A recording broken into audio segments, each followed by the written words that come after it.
ಉತ್ತರ ಪ್ರದೇಶದ ಪ್ರವಾಸದಲ್ಲಿರುವ ರಾಷ್ಟ್ರಪತಿ ದ್ರೌಪದಿ ಮುರ್ಮು ಅವರು ಇಂದು ಗೋರಖ್ಪುರದಲ್ಲಿ ಮೊದಲ ಮಹಾಯೋಗಿ ಗುರು ಗೋರಖ್ನಾಥ್ ಆಯುಷ್ ವಿಶ್ವವಿದ್ಯಾಲಯವನ್ನು ಅಧಿಕೃತವಾಗಿ ಉದ್ಘಾಟಿಸಲಿದ್ದಾರೆ।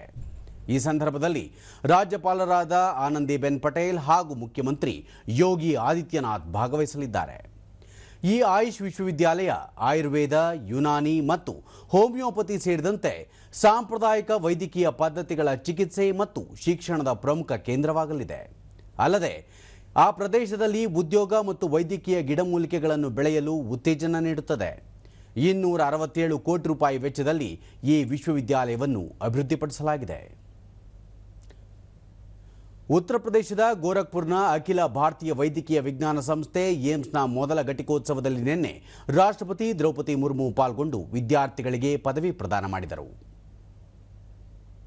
ಬಳಿಕ ರಾಷ್ಟ್ರಪತಿ ವೈದ್ಯಕೀಯ ವೃತ್ತಿ ಉಳಿದ ಸೇವೆಗಳಿಗಿಂತ ಭಿನ್ನ, ವೈದ್ಯರಾದವರಿಗೆ ಸಮಯದ ಮಿತಿ ಇಲ್ಲ, ಈ ವೃತ್ತಿಯು ಜನರಿಗೆ ಜೀವ ನೀಡುವ ತುರ್ತು ಅಗತ್ಯವಾಗಿದೆ, ವೈದ್ಯರನ್ನು ದೇವರಿಗೆ ಹೋಲಿಸಲಾಗುತ್ತದೆ, ಇದನ್ನು ನೆನಪಿನಲ್ಲಿಟ್ಟುಕೊಂಡು ಮಾನವೀಯ ನೆಲೆಗಟ್ಟಿನಲ್ಲಿ ಕಾರ್ಯನಿರ್ವಹಿಸಬೇಕು, ಗ್ರಾಮೀಣ ಪ್ರದೇಶಗಳಲ್ಲಿಯೂ ಸೇವೆ ಒದಗಿಸುವ ಮೂಲಕ ವೈದ್ಯರು ತಮ್ಮ ಕರ್ತವ್ಯವನ್ನು ಮೆರೆಯಬೇಕು ಎಂದು ಹೇಳಿದರು।